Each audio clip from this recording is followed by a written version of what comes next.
Hello everyone. I had a lot of requests from people to put a few videos on the World Cup history. So I thought I would start today. The first World Cup was held in 1975. It was called the Prudential World Cup. It was 60 overs aside in those times. Even the 83 World Cup was a 60 over side which India won. Okay, 1975 it was called the Prudential World Cup, and there were 8 teams that participated. It was Australia, England, New Zealand, India, Pakistan, West Indies, the six full-time cricket nations, and the two associate countries of that time, Sri Lanka and East Africa. So 8 countries played in that World Cup, and Australia beat England in the semi-finals, the first semi-finals, and West Indies beat New Zealand in the other semi-finals, and the finals was between West Indies and Australia. And West Indies beat Australia by 17 runs in that World Cup finals. Clive Lloyd, the great West Indian captain, one of the greatest ever West Indian captains, and a great fine batsman, left-handed batsman. People who remember him would remember he used to wear with those glasses without any helmet. Clive Lloyd got 102 runs in that finals. I've seen clippings of that match many times. And Rohan Kanhai got 55 runs. A lot of people might not know about Rohan Kanhai. In fact, Sunil Gavaskar's son, Rohan Gavaskar, is named after Rohan Kanhai. Rohan Kanhai was a great West Indian batsman, and he was actually a mentor to Sunil Gavaskar. When Sunil Gavaskar used to play in West Indies in those times, Rohan Kanhai used to talk to Sunil Gavaskar a lot and used to help him a lot. And Rohan Kanhai had this sweep shot where he used to even fall down playing that sweep shot. It was famous. He was a great legendary player, Rohan Kanhai.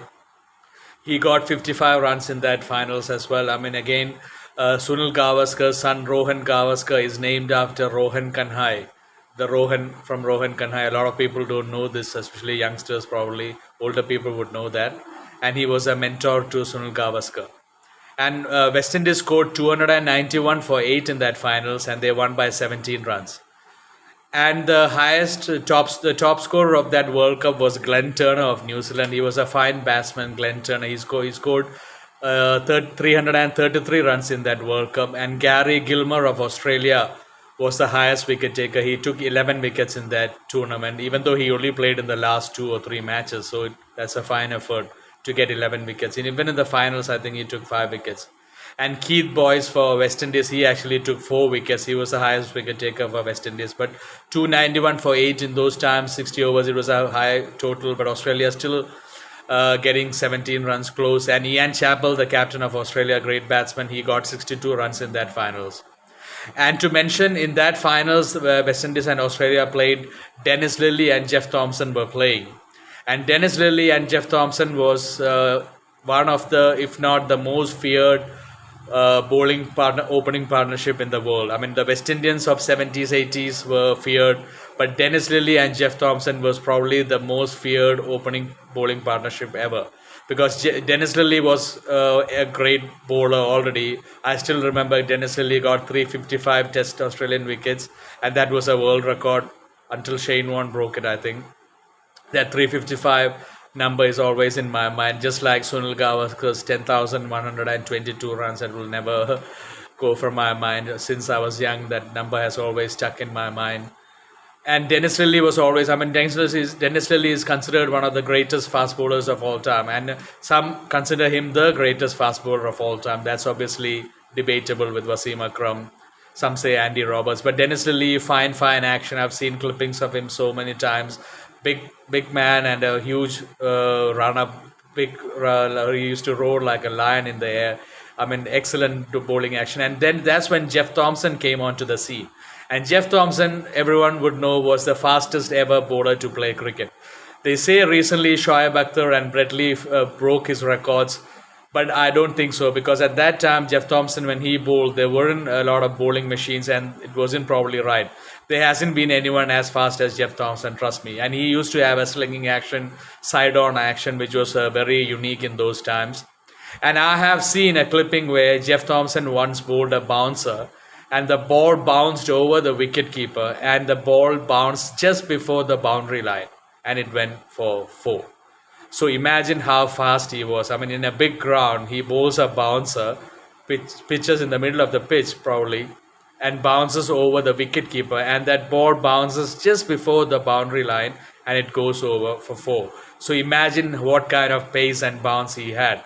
And remember, in those times, there were no helmets. Batsmen batted without helmets. I mean, even Vivian Richards played in that finals, didn't get runs.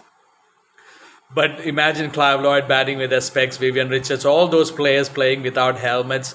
So imagine the courage they had and the technique they had, because in today's game, a lot of people have helmets, such as cards, and they sometimes take it for granted and do not watch the ball. But in those times, if you don't watch the ball properly, it's gone. I mean, it's going to hit your head and you could die.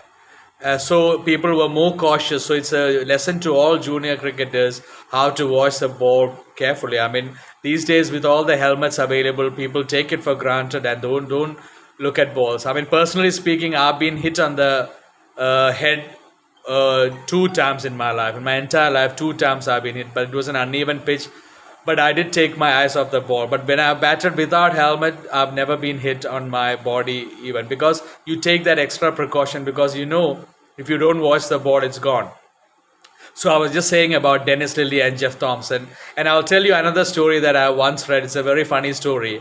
In the Ashes, I mean, in that time, the Ashes were like 6 test matches.